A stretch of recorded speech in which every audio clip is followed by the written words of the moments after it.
3 años antes de que la ciudad rusa de Chernobyl pasara a la historia por la catástrofe ocurrida en la central eléctrica nuclear Vladimir Ilich e hiciera sonar las alertas sobre los peligros del mal manejo de los materiales radioactivos, un accidente mucho peor ocurrió en el planeta y su epicentro fue la ciudad fronteriza de Juárez, en el estado de Chihuahua.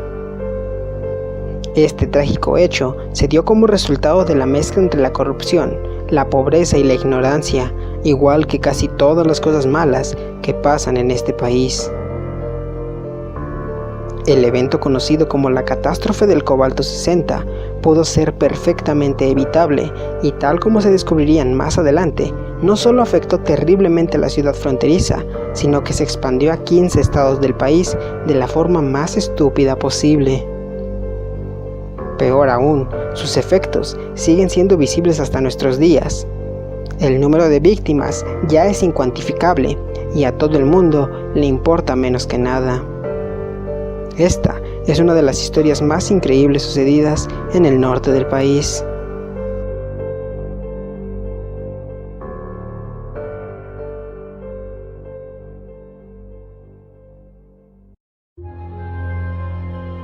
En noviembre de 1977, el Centro Médico de Especialidades de Ciudad Juárez, en Chihuahua, compró una unidad de radioterapia con una fuente de cobalto 60. Todo esto por un precio de $16,000 en Estados Unidos. El hospital privado quería quedarse con los pacientes que cruzaban la frontera para tratarse el cáncer, ya que un servicio más económico que el de grandes hospitales norteamericanos traería a muchos pacientes dispuestos a dejar todos sus dólares en México. El problema es que esta clase de equipos requerían muchos permisos para su importación, así que los directivos del hospital decidieron traerlo a forma de contrabando. Una vez en México, la unidad de radioterapia de cobalto 60 quedó almacenada en las bodegas del hospital durante 6 años, pues nadie sabía cómo operar el equipo y no consiguieron un especialista que supiera hacerlo. Además, lo escondieron en la bodega porque así las autoridades sanitarias no iban a darse cuenta de su existencia en caso de que les llegara una inspección. El cobalto 60 es un isótopo radioactivo sintético que emite rayos gamma. Según el Organismo Internacional de Energía Atómica, el cobalto 60 es, junto al cesio 137, la mejor fuente de radiación gamma debido a su elevada energía y sus largos periodos de semi-desintegración. Es muy útil en la medicina y la industria, pero es altamente tóxico y peligroso, y la prolongada exposición puede causar la muerte. Durante todo este tiempo, nunca se colocó una señal que alertara sobre el trato que los trabajadores deberían tener con el aparato, o que les alertara siquiera sobre su peligrosidad. El 6 de diciembre de 1983, un empleado de intendencia del centro médico, llamado Vicente Sotelo, entró a la bodega de materiales y máquinas del hospital, buscando esta máquina de radioterapia, ya que el jefe de mantenimiento, llamado Arturo Guerrero, se la regaló para que, según sus propias palabras, sacara para las sodas. Sotelo llamó a su compañero intendente, Ricardo Hernández, y juntos desvalijaron la máquina de cobalto 60, golpeándola con un martillo. Sí, estas personas desarmaron una bomba radioactiva a martillazos.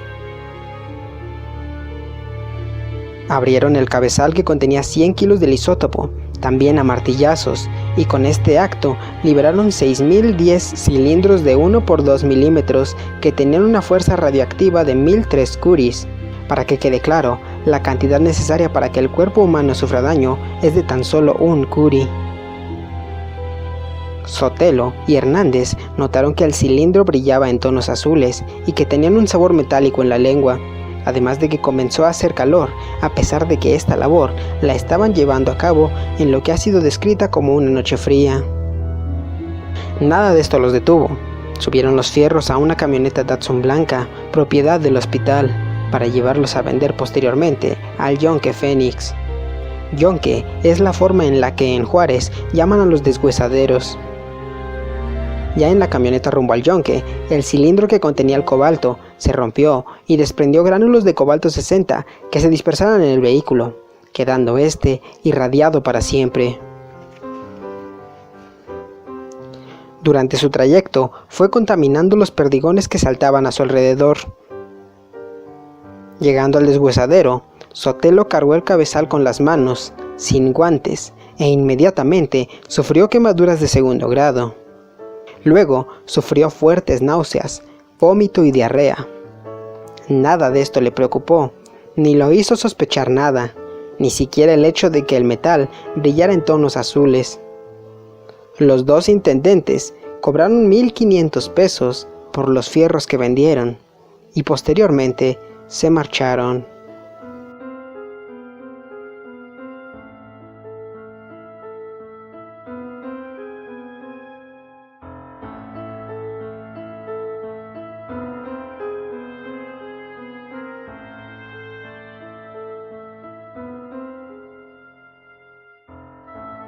En efecto, de regreso del yunque, la camioneta Datsun radioactiva se descompuso y quedó varada al lado del río Bravo por 2 días, contaminando todo lo que pasara a su lado. Luego, siguió emanando muerte estacionado frente a la casa de Sotelo, en la colonia Bellavista. Durante todo este tiempo, la camioneta sirvió de punto de reunión para los niños que jugaban sobre ella, así como para los adultos que platicaban sentados en el cofre y la caja. Mientras tanto, en el yunque Fénix usaban imanes gigantes para manipular la chatarra, entre cuyos fierros retorcidos se encontraban los metales contaminados por la bomba de cobalto 60. Al primer contacto del imán con los gránulos radiactivos, se irradiaba y transmitía la energía a otros metales con los que tenía contacto. El procedimiento se dio una y otra vez hasta que 6,000 toneladas de material fueron contaminadas sin que nadie supiera lo que estaba pasando. La chatarra radioactiva fue vendida y enviada a 2 fundiciones principalmente. Estas fueron Aceros de Chihuahua S.A.D.C.B., también conocida como Achisa, una fábrica de varillas para construcción, y también a Falcon de Juárez S.A., fabricantes de soportes para mesas.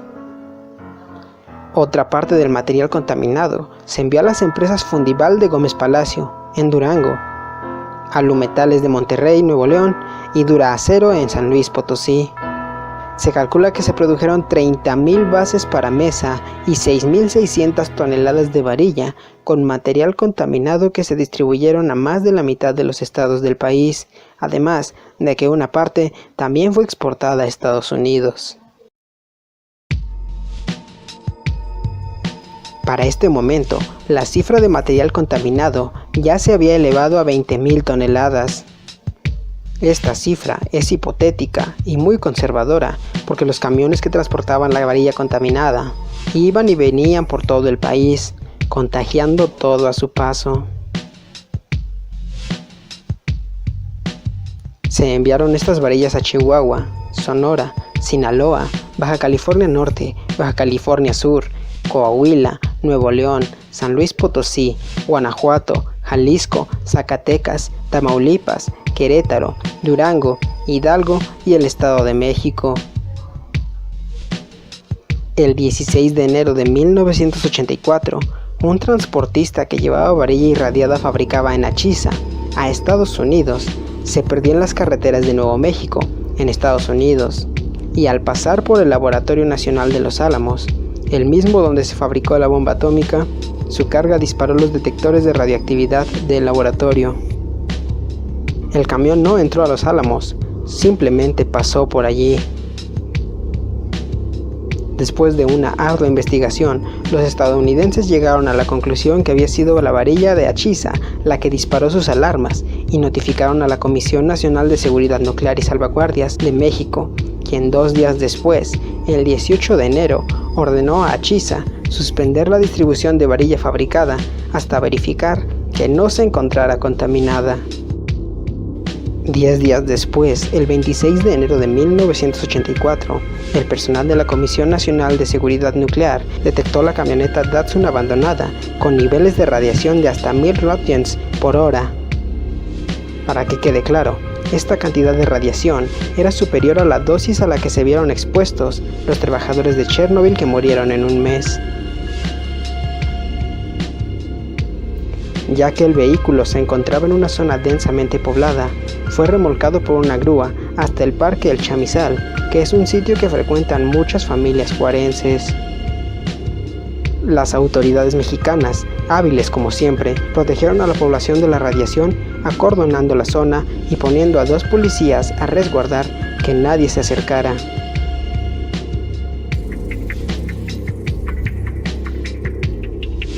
Averiguando en la colonia sobre el paradero del dueño, llegaron hasta Vicente Sotelo, quien confirmó que trabajaba en el Centro Médico de Especialidades, pero nunca mencionó que había desmantelado la bomba de cobalto 60 a martillazos. Se calcula que los vecinos próximos al vehículo fueron irradiados con 10 veces más radiación que el incidente de 1979 de Three Mile en Pensilvania, hasta entonces la mayor catástrofe nuclear de Estados Unidos. Las autoridades fueron al hospital a buscar rastros de la radiación, pero no encontraron nada. Evidentemente, nadie dijo nada sobre la compra ilegal del aparato en el año de 1977. Entonces, la cúpula del Centro Médico de Especialidades mandó a traer a Vicente en la noche para que hiciera un trabajo.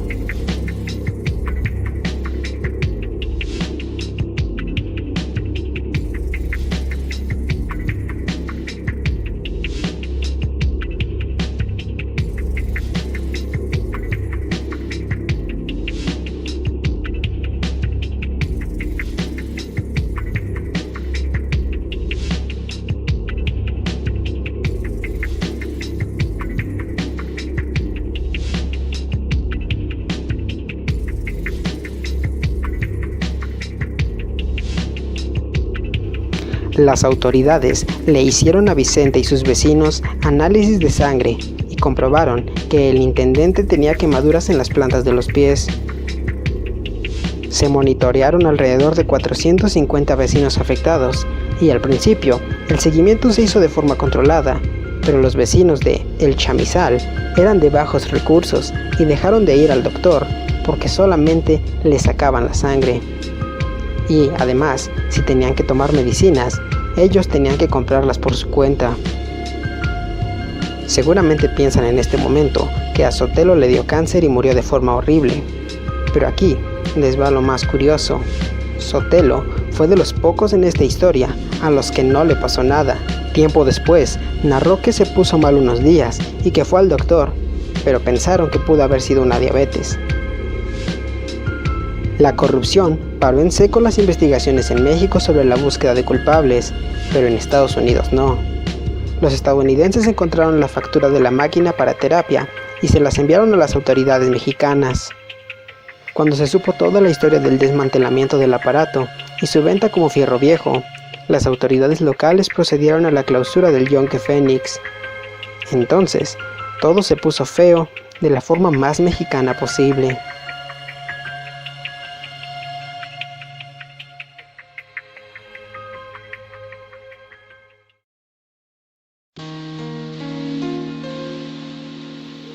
El 90% del material radioactivo exportado a Estados Unidos fue recolectado y regresado a Ciudad Juárez, haciendo que 5,000 toneladas de material radioactivo fueran almacenados al aire libre, colocados detrás del cerezo de la ciudad.